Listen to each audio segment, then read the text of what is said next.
Last week, we covered Florida's House of Representatives' approval of HB 1269, significantly raising proposed cap on THC levels for marijuana flower to 30%, up from 10% in the bill as originally introduced.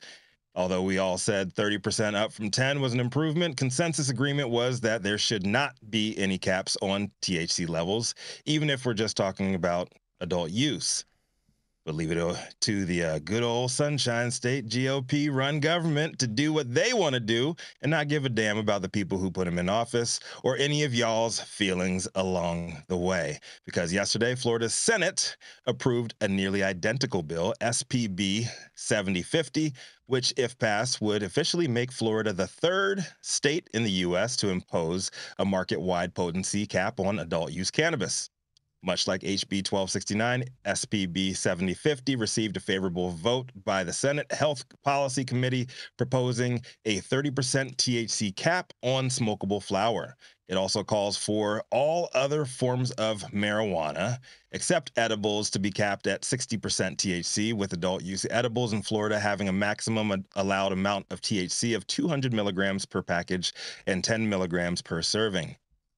Should SPB 7050 pass the full legislature and be signed into law by Governor Ron DeSantis, Florida would officially join Connecticut and Vermont as the only states to restrict THC in smokable flower, and it would become the largest market by far with any restrictions of the kind. MJ Biz Daily's Chris Roberts reported that in committee on Tuesday, Senate lawmakers repeated familiar concerns voiced by the House counterparts over high-potency THC's possible ill health effects. Other lawmakers said that they would prefer to let voters decide on the amendment rather than make changes legislatively. Those other lawmakers were all Democrats. They seem to be for the people in Florida. What's up with the Republicans, Jason? Oh, God. Stop it. Senator Rosalind Osgood said that if voters are going to speak the ballot initiative one way or the other, I want to give the process an opportunity. Florida law requires 60% voter support to pass a constitutional amendment, but a recent Florida Chamber of Commerce poll showed only 57% of voter support for adult use. What do y'all think? Is Florida looking like they're going to put a stranglehold on your access to anything over 30% in the flower realm? Is the trap just licking its chops, ready to enter the Florida market right now?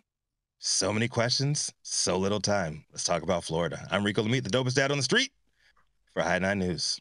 Rico, go ahead, Yarl. Go ahead.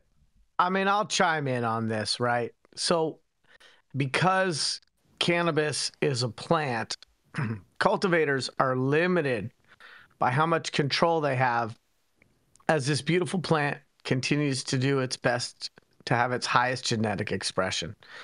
And so I think what's going to happen is we'll see lab shopping, and instead of people paying for high potency rates, they're going to be like, hey, yo, dog, put me at 29.9%. And every jar and bag of flour on the shelves is going to coincidentally I'm not buying that that's going to happen, Yarl, because I don't think any of the flour currently being grown in Florida is actually over 30% in the first place. Well, they can call us Cali cats, and we'll help them coax to the threshold of an acceptable limit. Let me even take it a step. Let me take it a step further. I can see stuff being exported from New York. Let me take it a step further. Also with California labels on it. Let me even take it a step further. I don't think that there's really any strands that anyone produces anywhere in the country that are really over 30% THC in the first place. Because if that was the case, all the BHO boys would be all about whatever strain that was, because it'd be the highest yielding strain in the country.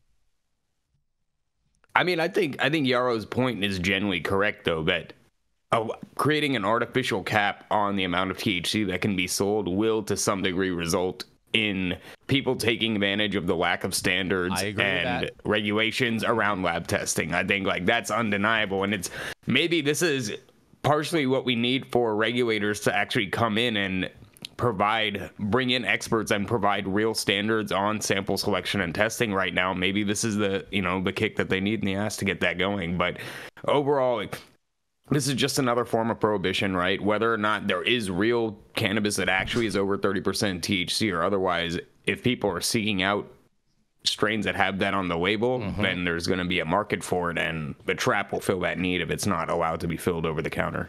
And there's a gap in thinking, right? Because a lot of regulated cannabis programs have borrowed their sort of construct from adult use alcohol and the alcohol model, whether it was distribution mindsets, labeling, etc.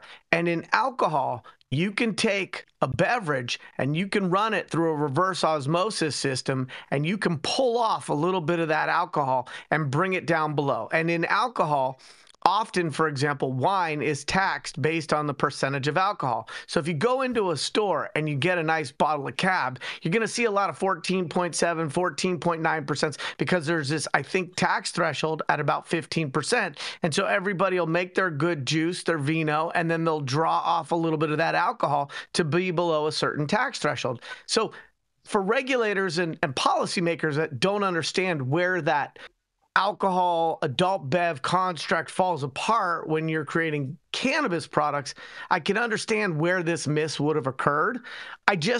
My hope would be that regulators are listening to industry, and especially people who actually cultivate cannabis and don't just go to some symposiums, soirees, and seminars, put on cufflinks and represent companies, and that they understand that this really is an artificial restriction on farmers. And Jason, separate is your point about whether there ever is this 30% THC. It's like it's like the 4-minute mile. You remember when people didn't think you could get past the 4-minute mile, and all of a sudden these athletes started, reaching that threshold. I just don't think that. I don't understand the public policy benefit of a cap at all. Well, here's my question. I would like to rebut Soham's comment of leaving it up to the experts. When you're talking about Florida here, experts are 100% for hire. The Surgeon General of Florida, just last expert. month. You want to talk about the Surgeon General? About how that guy is just chilling for anything that Ron DeSantis puts in front of him, Jason? Did you see? General You got to see. Last month, he said that COVID vaccines can contaminate human DNA. Yeah, he did. I watched that whole interview with him on Tucker. I thought it was fascinating. I'm thoroughly enjoying being contaminated by those vaccines. Thank you. These are the quote unquote experts that Florida has. I mean, so I would not be surprised. Yeah, let me clarify. I didn't mean I'm not mad experts from within the state. They can look outside of the state of Florida to find experts. You tell anybody from Florida that it's Florida against everybody, and Florida will be like, well, you can do this in the other 49 states, but here in Florida we do things different, and we're gonna listen to our Surgeon General. We're gonna listen to our experts, and our experts tell us whatever Ron DeSantis wants them to tell us, and that's gonna be law. I'll tell you this. Believe me, I've had discussions with smoke shop bros in Delta 8 shops in Texas, and I fully understand that sentiment. I'll tell you what though, Rico, I totally trust the Florida Surgeon General way more than I trust the U.S. Surgeon General. I'll tell you that much. And why is this, Jason? Just based off of strictly based off even the interview with Tucker, and I encourage everyone to go and check it out. The interview with Tucker. Yep. And see, Tucker is so prominent in Jason's circles, he doesn't even have to have a last name. It's just Tucker, Tucker. Cher, okay? The key here is let's remember Florida's amazing legacy of building safety standards and all of the other types of regulations that keep us safe, they stay in place during hurricanes, Yarrow. No, we got condos collapsing. Let's go back 24 months. Remember all the people that are pulling out of the rubble? What's that? That's one thing that we have in common with Florida here in California is nothing's really insurable anymore. Oh, that's so cute. But quick question, Rico, before we move on to the next. Yes. Did it happen to mention this cap, if it would affect edibles and concentrates and vapes and things like that, or is this strictly for flower? Because I think it's a really big deal if this is going to affect those products.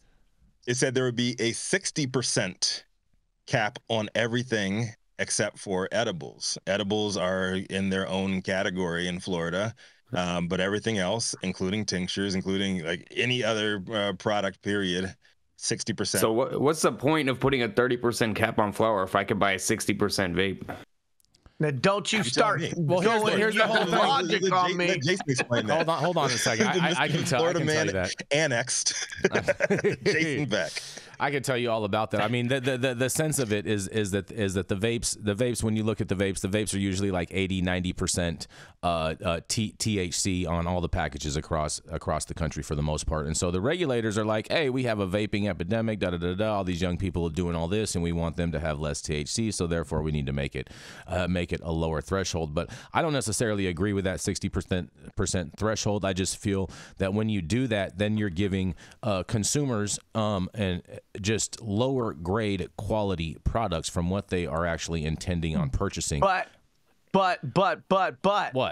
There could be a positive unintended consequence, which is all of a sudden you've got a bunch of 60-65% THC and a bunch of high terpene extracts, and all of a sudden the whole vape cartridge market in Florida goes real gourmet and bougie, and you've got some emphasis on flavor because they're going to have to fill the rest of that cart with something, and it might as well be terpene. Or they're just going to dilute some disty with more terps and more like glycol and shit. Exactly. To bring it down. It's going to be more PG and more vitamin E acetate and all that fun stuff that you guys love to put in your vape.